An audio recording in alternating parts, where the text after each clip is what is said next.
Alrighty then, it's time for another Jarvan game, and this one is taking the Titanic Hydra build.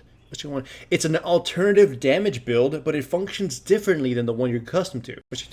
The usual Jarvan build is taking full-on AD, taking warrior, armor penetration, and whatnot, just trying to EQ dunk someone. The thing is, though, that it's kind of just all that. You EQ someone and you hope you dunk them. Your auto attacks are strong, but not too strong that you can't, that if your initial burst survives, you can still pick someone off. So it's not always as clean as you'd want it to be unless you're super far ahead. Also, you're rather fragile. The Titanic Hydra one is nearly the opposite of that. Your EQ is still pretty strong, but your auto attacks are a lot stronger, and you're tankier to boot. So, in terms of efficiency, it's definitely better. And in fact, I'm going to just flat out say, I enjoy it a lot more. I enjoy it a lot more than the usual build I'm accustomed to taking as Jarvan. Anyways, runes and masteries are pretty much the same thing. Masteries in this game being something I normally wouldn't take as Jarvan, but Jarvan's very malleable with his masteries. It's 0, 12, and 18, although if you wanted to be more offensive, you could take 12, 0, and 18, or 12, 18, 0. It's totally up to you. And runes are exactly the same. Attack damage red, attack damage quints, armor yellow, and magic resistance blues. Although, this build does promote taking armor penetration, just to make up for some of the lack of scaling you're going to have. Either way, it's totally up to you and your preference, obviously. Either way, Titanic Hydra, as I said, is a lot more efficient, and you just kind of focus on building the namesake item, Titanic Hydra, and then pretty much any health items you choose. Most of the time, if you want more burst, you'll go with like Dead Man's Plate, and eventually something like a little bit more damage, like Maul, Mortius, or some shit like that. Either way, it's just completely up to you and the situation at hand in the game. In this case, though, I'm going to be going for a little bit more damage, so you're going to see me building Dead Man's Plate. You could also decide whether you want Warrior or Cinderhulk, though Cinderhulk tends to just flat out be more efficient and help you become super tanky while still dealing damage once you get to that Titanic Hydra. So that's where you're going to see me build Cinderhulk. Anyways, first gank of the game, or at least first quote-unquote successful one, sort of.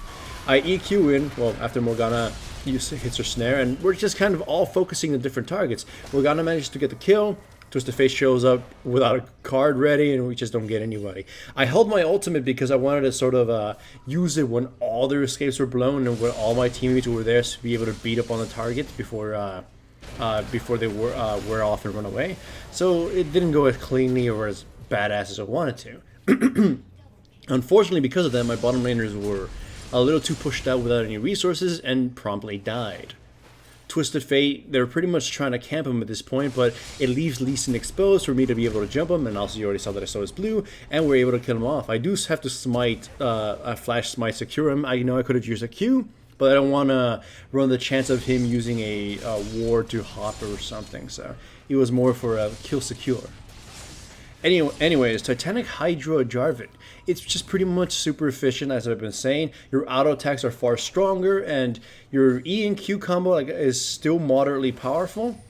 But it's sort of fitting the new little meta right now that's going on, in which everyone's sort of becoming a bruiser / caster, in which they can't really ignore you, but you can stick to people and kill them over time rather quickly. Again, it's like they can focus me down, but it will be a waste of time because either I can run away, or I'm too tanky to actually kill fast enough. So, following the steps of Tank Akali and Tank Echo, we have ourselves Titanic Hydra Jarvan. Either way, also, in the throwback of earlier Jarvan, I just flat out have always admired Tank Jarvan the most. It's just AD Jarvan, or a pseudo-assassin Jarvan, that became the mainstay after Tank Jarvan received all his nerfs. Anyways, in this gank, we sort of get lucky that the Sivir either screwed up her shield or just didn't have it on cooldown, so we pick her off rather easily. Twisted Fate shows up so we can dive the Nautilus, but because of horrible aggro bouncing between the tower shots, Vayne gets absolutely destroyed, and the enemy team shows up and manages to turn the tide against us. I think if the Vayne had survived, we would have still had a fighting chance to just continue fighting and finish this off, but unfortunately it cost us 3 lives as a result. So we traded 2 for 3, but it didn't have to be that way. It could have been a lot cleaner. We may not have even lost anybody, but maybe the Morgana. So that was poor. Either way, the game is still technically even at 5-5. Kills are spread out rather fine for my team. They're mostly centered around the Lee Sin for theirs, so that's pretty bad unless the Lee Sin is able to get a lot of choice assassinations. Anyways, against this Yasuo, I'm going to engage as soon as he uses his E to gap close on one of these minions, sort of to put him away from his own line or sense of safety. He dashes forward, and now he's got no escape. He can't dash backward. So it makes catching him a lot easier. We sort of pigeonhole him into this route. EQ after, and then flash over the wall and ult him, and he's trapped. I don't have enough damage yet, because I don't have the Titanic Hydra, and my EQ doesn't do as much damage without AD. But thankfully the Graves is able to pick him off, and we get a rather clean, quote-unquote, kill against the Yasuo. Also, the little visual bug you saw where he ran to the wall, that was just purely the replays thing. Anyways, the Graves stuck around too long and he died, basically making our small advantage completely pointless. Bottom lane gets into a fight, and we do get the Sivir, and the Nautilus gets too close for comfort even though there was nothing to gain at that point, so he pretty much throws his life away easily. Now, this Twisted Fate has been making some really poor teleports, and his gold cards have not been on point, but if they were, he probably would have picked up that Yasuo kill right then and there. Ugh. Anyways, I'm here at bottom lane now, trying to secure the area for my teammates and sort of defend against the Vayne. With the Vayne. As you can see, I have a Tiamat, and I think it's called the Jarvan's Fist. At this point, I have a shitload of health as well. I'm pretty goddamn strong, and tanky as well. It's very fun and pleasing to me to be able to play tanky Jarvan again. As you can see, I don't have a full-on AD build as you normally would, but I still did quite a bit of damage. It will be more once I have Titanic Hydra. It's fucking silly of an item. Anyways, the fight breaks out at mid. Lee Sin goes in, doesn't really accomplish much. Yasuo dashes forward too, and I'm able to get both him and Sivir right now in a little trap. And I just start dealing as much damage as possible, and I become the focus fire of them, and then they eventually fizz and they take me out. But I traded my life for 2 kills, which is a big boon regardless. And now I have the Titanic Hydra for some goodness, some auto-attack goodness. Anyhow, a lot of players have clamored for these items to be nerfed. Titanic Hydra is too strong, Deadman's Plate is too strong, Jarvan's Fist and I think Sirach's Gauge is too strong.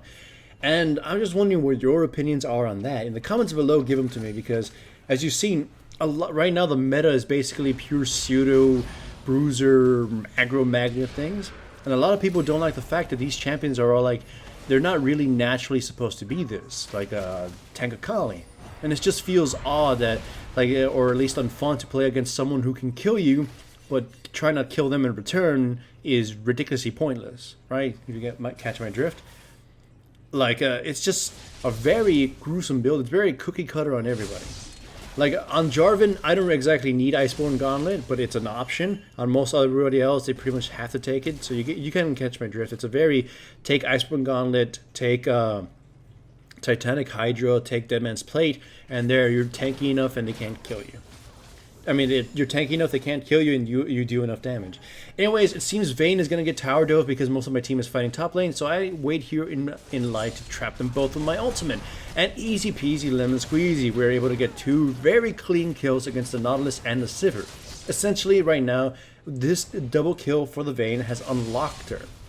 After she gets home, she's pretty much going to be able to roll every fight as long as we can protect her. Like I said, the kill spread in my team is far, far better than theirs. Their strength right now lies on Fizz and Lee Sin, not Sivir, who's pretty much got hand-blasted the entire damn game. So, when it comes to team fights, my team should win every single one, as long as we fight moderately clean. I go EQ against the Lee Sin, and then I just walk right next to him, just waiting for my Q to come back off cooldown so I can stab him in the butt, and he dies. And then I just auto-attack anyone that's remotely close, and I do quite a bit of damage. Here I screw up my EQ combo completely, mostly because my Q was only a little bit off cooldown, and I threw my E out anyways. I'm like, oh fuck, that was stupid of me. And either way, we get the Yasuo kill anyways. We might have gotten the Nautilus kill if I didn't screw up, but you catch my drift. Either way, in most team fights, you're just going to EQ in to initiate on people, use your ultimate on the enemy carry or squishy or someone who's out of play so you can control them out of a team fight, and then sort of sit there with your Cinderhook burning and just auto-attacking people to death. Hopefully your cone hits enough people, so the pound for pound you're doing more damage with your auto-attacks than an AD Jarvan would.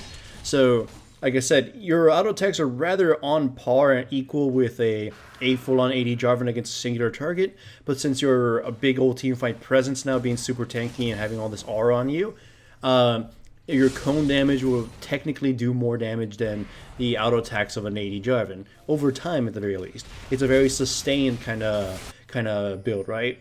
Again, it's AD Jarvan, the classical glass cannon one, full-on burst, pretty much an assassin. But this one, you're a slugger, you're a bruiser, you're a fighter now, a fat fighter, but a fighter nonetheless.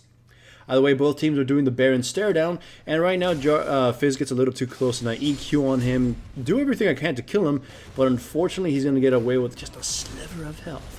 Either way, this allows us to at least make an attempt at the Baron. Since we got most of this controlled with wards, we sort of use it to bait the enemy team out. Yasuo and Lee Sin come forth, and of course, we're just going to turn on them as soon as we can. For whatever reason, Twisted Fate uses ultimate, but I figure it's more for map presence, or at least vision, and we kill both Nautilus and Yasuo rather damn easily. The enemies, Sivir and Fizz, are sort of hanging out the outskirts. Lee Sin was probably going around Baron to try to steal it, so he's out of position to help out his homies. And they all pretty much get easily murdered. Sivir just kind of went back to farm the base because screw it. Lee Sin's still hanging around though, because I figure he's trying to maybe make a ninja steal, but of course it's not going to matter. He gets killed rather easily. So now, of course, we get ourselves probably the world's easiest Baron. That's an exaggeration. We get ourselves an easy Baron, and pretty much the game is going to be secure from then on. As you see, this build is just pretty much all about survivability. Again, it doesn't do the most incredible damage, but taking into consideration its survivability and its whole aggro magnet kind of focus, it's pretty damn strong, just in a more sustained kind of thing. So technically both builds have their situations in which they could be best, but a build like this being more efficient and just flat around more harder to kill tends to have more situations in which it's more attractive. Plus, since most people don't really want to be a tank and they'll go glass cannon, you'll likely see more tank Jarvans or Titanic Hydra Jarvans being used to the greater effect. So if anything, this build is probably currently his best build for solo queue, and probably if he gets picked in competitive, it'll be probably the build they take on him too. So, hooray for Jarvan and having a very, very efficient and viable build now. I know it existed prior to this, but the Season 6 items that have been introduced have greatly increased its effectiveness, and the recent buffs making this W a strong 1-point wonder have also helped tremendously. So, hooray, I'm enjoying this quite a bit. Although, I'm pretty sure you guys don't want me to upload nothing but Jarvan games, so I'll keep them rather sporadic and spread out rather than uploading them every day, because I tend to play them pretty much every damn day. Either way, the entire enemy team has been killed, at least not unless he revived, and the Nexus has been blown up. So if I were you, I would try Titanic Hydra on Jarvan and other similar champions. It's very damn strong. This channel is supported by my sponsors, Crunchyroll and Loot Crate. Check out the description below for links to the websites. Signing up for any trials, including Crunchyroll's free anime trial, greatly supports my channel. Also remember to give the video a like to support the channel and subscribe if you haven't yet.